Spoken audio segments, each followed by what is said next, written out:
Welcome to Mind Ova Matter, where we feature young Jamaicans who are shooting for the stars. I'm your host, Margaret Boyne. Today, we explore the fascinating world of robotics and artificial intelligence. AI, once considered futuristic, is now one of the most impactful and game-changing technologies of our time. My guest is the CEO of Stone Technologies Limited, a robotics and artificial intelligence company. My guest is Matthew Stone. So what about jobs that will stay then? What about the trades job then? I used to hear back in the day that, boy, I learned a trade. Oh, You think those persons will have that edge, no? well, it's turning out like getting those jobs automated has proven to be a lot harder than we thought it would be. Yes. Because getting a machine to, because the human body is a very fascinating thing. Like dexterity and how the brain controls the body. It's not a very easy thing to replicate. Mind you, the robots are getting better and better. So with time, even those jobs, I think, will get automated as well. So definitely, as as society goes on, like there's going to have to be some sort of upskilling period. There's gonna be some period where some people feel disenfranchised, and conversations now need to be had about like how do we kind of sort of upskill these people into new jobs, or educate them as to how they can use AI to make other forms of wealth, not just depending on a job that they've done for like 20-30 years, but all right, let's see how we can adapt, because it's going to require, that's the thing with AI, it's going to require us as a humans, as a species, to adapt and improve. That's how I kind of view AI, as sort of a way for us as a species to adapt and improve. But yeah, the idea of like a job existing forever,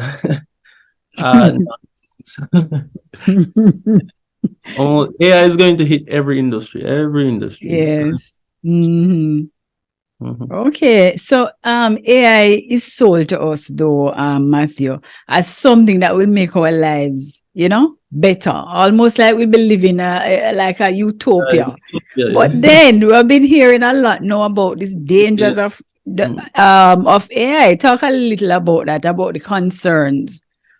All right, so there are some valid concerns and there are some not so valid concerns. I feel like, because of the whole hype with AI, a lot of people are taking advantage of it. So that, to get attention and news, get into the newspapers. Yeah.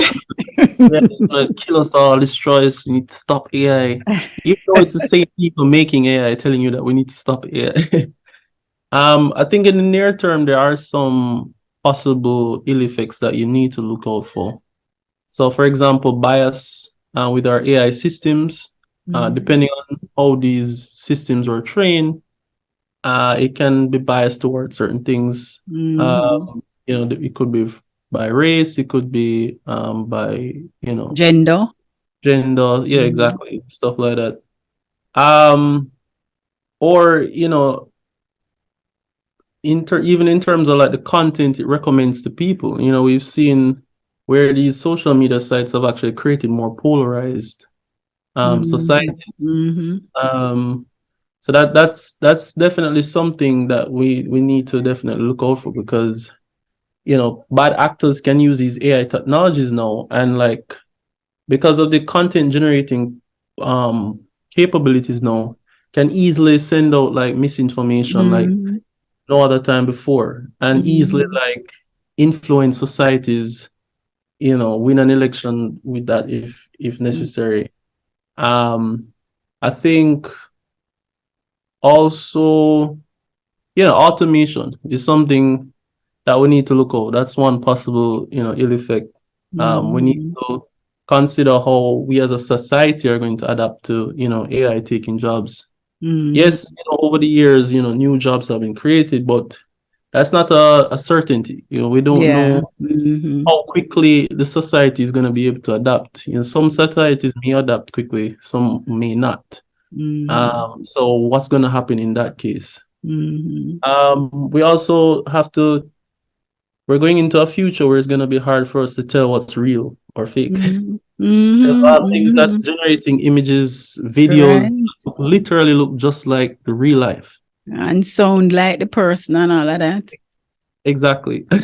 And even scammers are using AI technology right Mm-hmm. now to Mm-hmm. fake phone calls and Mm-hmm. like, oh, I'm sick, I need some money, and it sounds just like the real person, and people get fleeced out of money. So there are like dangers, like ill effects that are happening right now, that we need to be careful of. Mm-hmm. I think the more kind of sci-fi futuristic concerns are the whole idea of, you know, the robots turning on us and taking over the world. No, but Matthew, we can't laugh about it, because I'm I not see. gonna. I see the creator of this thing here coming out sounding scared. I mean, I don't know. I'm not gonna. Yeah, I'm not gonna be one of those people and say that that's not possible or it's never gonna happen, or you know, we humans are gonna find some way. You know, obviously, everything is in a realm of possibility. And I think that there is a possibility of that happening. I don't think it's in the near term. That's something we really need to worry about per se. But you know, it is reasonable to think like in the near future. You know, as these machines get more capable, they get more intelligent. How much power do we give these machines, and you know, what can they do with this power? You know, what things do we give it control? Do we give it control of our utilities, our financial systems? And if they get sort of this ability to be self-aware and, you know, conscious, like, you know, what could they possibly do to us as a species? The truth is nobody really knows exactly what's gonna happen. Yeah, everybody can sort of guess like, oh, this is gonna happen, or but it's really people just kind of guessing. Some people just kind of going off of what they see in movies. I think, Right. I don't know, Matthew. I don't know. Listen to me.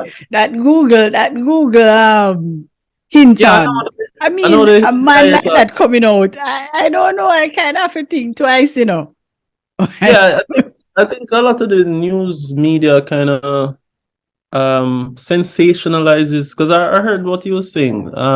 They kind of sensationalize what they said to kind of make it sound more like ugh. But yeah, definitely there are dangers, possible dangers to AI, even some that are happening right now in the near term, like the bias, ethics, you know, automation that we do need to be concerned about.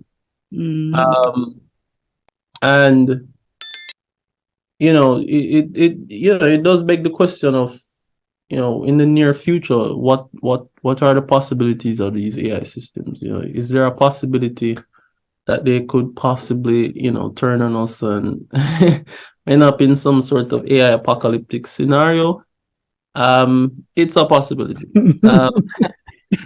Um, but definitely, it's one of those things where, um, when it happens, we might not even see when it comes. Like it, No, and then everything is happening so fast to Matthew. I don't know. yeah, because the speed at which the argument that other people make is, you know, if that does happen, right? If we somehow create technology that can think for itself and maybe have the ability to turn against us, we will, as a species, will figure out ways to mitigate that risk, and we'll create an off but there is a possibility, because of how quickly these technologies like advance, literally exponentially, we might not have time to even do anything about it. Like once it gets there, like within a day or two, boom, like society like on its head, and we might not even see when it's happening. It might even do it in stealth, and you might not even know when it's happening because it's Yes. that. So And yeah, they're making some projections like, I mean, like 2030, 35, yeah, 2040, singularity. I don't know. I don't know, Matthew, if me must say overreact, but I don't know. right. There's a thing we call the singularity, which well, there's scientists called Ray Kurzweil that had predicted that the year 2030 we'd have essentially had a machine that it can equal the intelligence of any human on the planet. And then that would create like an intelligence explosion where, you know, a smarter version of that machine, smarter version, till we get to some sort of super intelligent machine, that some like godlike machine that you can't even comprehend its intelligence. So yeah, that period before we get that so-called AGI, artificial general intelligence. There's some researchers that say that's more just like, again, like a sci-fi thing, but essentially that is what all of these researchers, that's what they're working on. That's that's what they're working towards. They are, as much as they say, well, we're trying to solve problems and all of that stuff. Right. They're really trying to like see if they can create that, you know, that intelligent machine that can think on the level of the human or greater, maybe even have some sort of freedom or consciousness. Like they are actively looking or working towards it. And you know, it begs the question, you know, should we be trying to do that? You know, what's the possible consequences of that? You know, are we actually putting up enough guardrails to guard against the possibilities? In my opinion, it's moving so fast. Like trying to regulate it now, it is probably not gonna work, because tomorrow, like the genie's out of the bottle. The genie's out of the bottle. Yeah, it is. Like, because even if you set up a law in your country, all right, we're gonna stop researching it, China is gonna continue working on it, and some other countries, like, so there's a race, you know. It's a race, you know. So nobody wants to do that. Or go ahead. Exactly, you have to continue running it, or the wrong people having control of these things. So you can't just say, all right, let's just stop, guys. Like, somebody else is gonna continue racing. You don't want the wrong people being ahead of the pack. That's the problem. But with the release of ChatGPT, though, Matthew, to me it kind of seemed like them just throw it out and just throw it out on you, and then try and figure it out after how this thing really work, or you know, or you think they already know about that strategy. Like they actually, for one, it really boosted the profile of OpenAI, which has led them to being one of, you know, part as the, you know, probably that next big tech company. But at the same time, it's for actually improving the system, and we have more people using it, they can get more feedback. Right? It's actually like a one big experiment. We're just the lab rats, kind of using that, all that data to improve the system. So that's the thinking behind you know, releasing ChatGPT. Google has been a bit more cautious, because I mean they have a bottom line to protect, given that they're a big conglomerate. So, you know, they've been a bit more cautious about releasing their version of ChatGPT, Bard. Yeah, but what I've seen, you know, definitely from what I've seen in the communities, this idea that just one company is gonna have the only chatbot, or this company is just gonna have the best chatbot forever, like that won't be happening. Yeah, even in the open source community, like people are creating things of similar. So yeah, everybody's gonna get access to this. Everybody can be able to create their own version of it. Yeah, so not to mention some techie like you in them garage fiddle around. Exactly. Yeah. So yeah, it's opened up a whole, you know, host of possibilities for society on a whole. But in terms of ChatGPT, Matthew, how was it trained, or what was it trained on? Right. So ChatGPT, so you can split that up into two. You have Chat, you have GPT. So Chat from chatbots. So you guys have probably used chatbots for a long time. The GPT stands for generative pre-trained transformer. So the T for the transformer is a type of machine learning model. Machine learning model is something that takes in data, makes predictions. Now, the transformer is a type of machine learning model that predicts sequences of text. So, for example, I said something like, the boy took up blank bottle. And I asked you, okay, what should you put in that blank, his or her? You probably say his. And you might be wondering, okay, how did you know that you had to put his in that blank? Well, if you look further back into the sentence, you know that boy was said, so that determined the gender of the article his. It's sort of how GPT learns how to generate text. It uses a pattern of the text coming before it and learns statistical correlations of, in a particular context, what text should come next. So it's really just a very, very powerful autocomplete. Essentially, how it was trained, literally just give it a bunch of data on the internet. So text from Wikipedia, text from social media, text anywhere that there's some text, you literally feed it to GPT. So there are books as well? They have books? Yeah, man. So any like they go through PDFs, anything that has text, they feed it to GPT. What GPT essentially learns is based, like, it sees patterns of how text is generally created, and it literally learns that same thing. So seeing so much text, so much sentences, it learns certain patterns and correlations and figure, okay, this string of text usually follows this, so most likely I'm gonna predict this word. And then it comes like, okay, these set of text, most likely I need to predict this word, and it just keeps doing that. Yeah, and that's where the pre-train comes in. So it first tries to learn how to generate text, and from that you can use it on different tasks like question answering, things like summarizing a paragraph, stuff like that. So, yeah, that's generally how it's trained. So which means though then that it's also trained on, like that's a questionable sources then, like So another key part in its training regime is something what really, because this has existed for a while, like training machine learning models with that, like giving it a lot of text and trying to learn a sequence of text. Now, the thing that really set it apart is they use a technique called reinforcement learning with human feedback.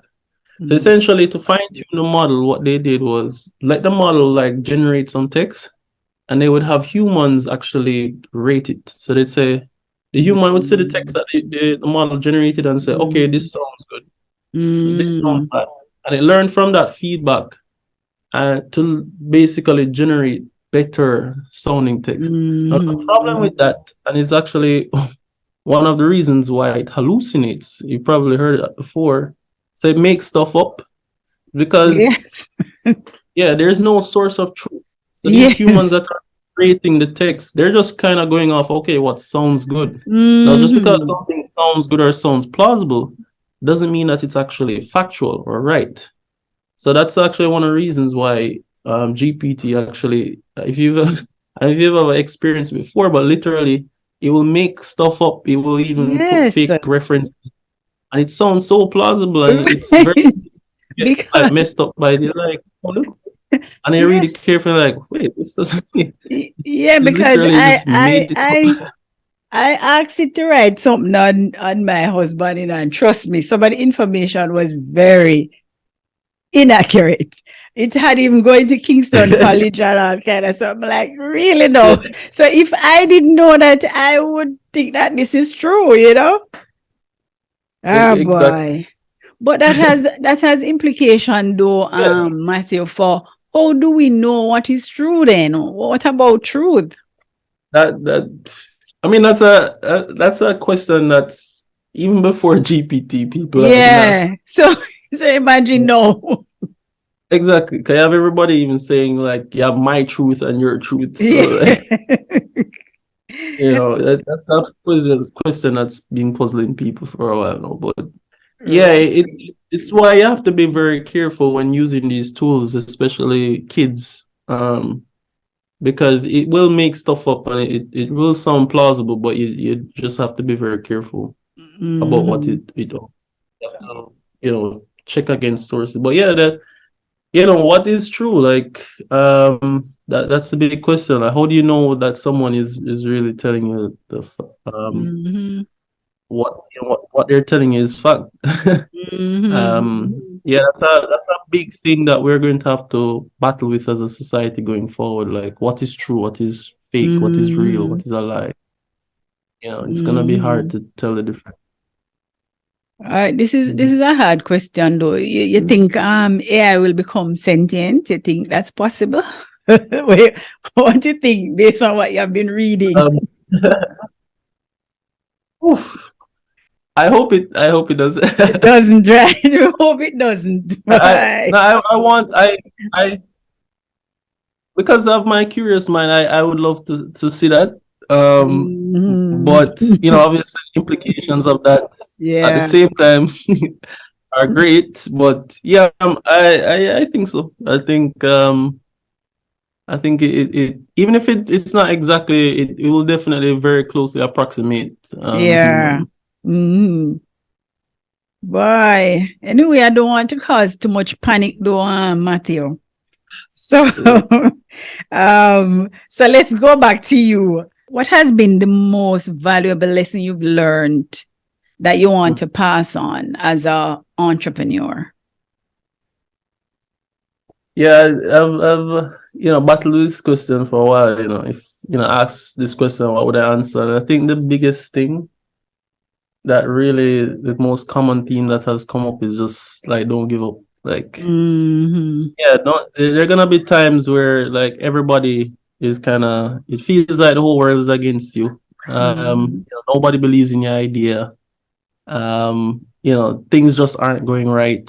Like, you try everything and you get rejected here, you fail at this, and like the worst thing you can do is give up. Like, just Mm-hmm. keep going on. You have to understand that nothing lasts forever. So all this pain that you're going through right now, it's not gonna last forever. At some point, you're gonna have some form of success. You just Mm-hmm. take it day by day. Find something that you really love to do. Find a process that works for you, and just take it day by day by day. But yeah, the Mm-hmm. worst thing you can do is give up. Like, never give up. Mm-hmm. Um, yeah, I would say that's my biggest advice. Okay, very good. Can you leave any advice to any young persons who might be interested in pursuing robotics or artificial intelligence? Yeah, my advice would be, just have generally a curious mind. It may seem like very complicated on the face of it, but even with the same example where literally I just Googled how to make a game and I just tried it. Like, just Mm-hmm. try it. Like, literally. It could be literally as easy as a Google search. And Mm-hmm. you just attempt it. I think that's really the key to be, successful in this field. Like, you have to Mm-hmm. have a curious mind. You have to be someone that you're not afraid of taking on new challenges. Uh, Mm-hmm. you just try your hand at it. You're going to fail. You're going to be bad at it. You're going to suck at it when you just start out. But the longer you do something, the more time you put into something, you're going to Mm-hmm. get better, to start to master it.